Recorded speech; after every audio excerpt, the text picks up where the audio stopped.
بسم اللہ الرحمن الرحیم۔ شروع اللہ کے نام سے جو بڑا مہربان نہایت رحم کرنے والا ہے۔ کہہ دو میری طرف وحی کی گئی ہے کہ جنہوں کے ایک گروہ نے قرآن سنا تو انہوں نے کہا ہم نے ایک عجیب قرآن سنا جو راہ راستے کی طرف راہ دکھاتا ہے تو ہم اس پر ایمان لے آئے اور ہم کبھی اپنے رب کے ساتھ کسی کو شریک نہ کریں گے۔ اور یہ کہ ہمارے رب کی شان بہت بلند ہے، اس نے نہ تو بیوی بنائی اور نہ اولاد، اور یہ کہ ہم بے وقوف اللہ کے بارے میں حد سے زیادہ جھوٹی باتیں کرنے ہیں، اور یہ کہ ہم یہ سمجھتے تھے کہ نہ انسان اور نہ جن اللہ کے بارے میں کبھی جھوٹ نہیں بولیں گے، اور یہ کہ کچھ انسان جنوں کی پناہ لیتے تھے تو انہوں نے انہیں اور زیادہ سرکشی میں بڑھا دیا، اور یہ کہ انہوں نے بھی اسی طرح گمان کیا جیسا تم نے گمان کیا کہ اللہ کسی کو ہرگز نہیں اٹھائے گا، اور یہ کہ ہم نے آسمان کو ٹٹولا تو اسے سخت پہرے داروں اور شعلے سے بھرا پایا، اور یہ کہ ہم آسمان کے کچھ مقامات پر کان لگانے کے لیے بیٹھتے تھے، مگر اب جو سننے کی کوشش کرتا ہے وہ اپنے لیے تاک میں جلتا ہوا شعلہ پاتا ہے، اور یہ کہ ہم نہیں جانتے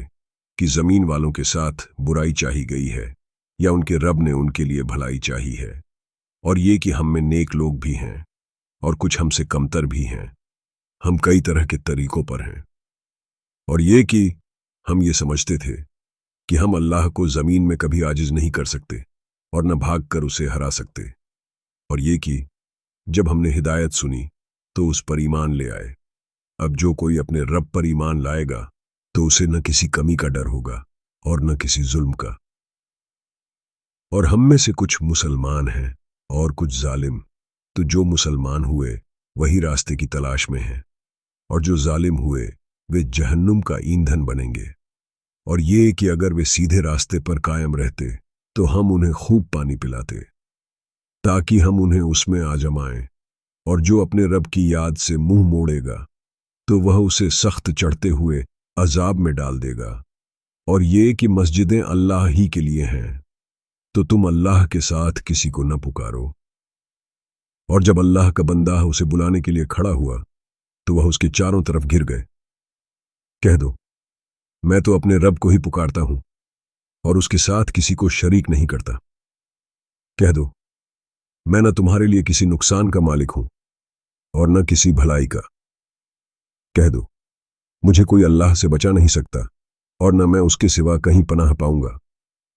لیکن میری ذمہ داری صرف اللہ کا پیغام پہنچانا ہے اور اس کے پیغامات، اور جو کوئی اللہ اور اس کے رسول کی نافرمانی کرے گا تو اس کے لیے جہنم کی آگ ہے جس میں وہ ہمیشہ رہیں گے، یہاں تک کہ جب وہ اس چیز کو دیکھ لیں گے جس کا ان سے وعدہ کیا جا رہا ہے تو جان لیں گے کہ کس کا مددگار کمزور ہے اور کس کی تعداد تھوڑی ہے۔ کہہ دو مجھے نہیں معلوم کہ جس کا تمہیں وعدہ کیا جا رہا ہے وہ قریب ہے یا میرا رب اس کے لیے لمبی مدت ٹھہرائے گا۔ وہ غیب کا جاننے والا ہے اور اپنے غیب پر کسی کو بھی واقف نہیں کرتا، مگر جس رسول کو پسند کر لے اس کے آگے اور پیچھے نگرانی کرنے والے بھیج دیتا ہے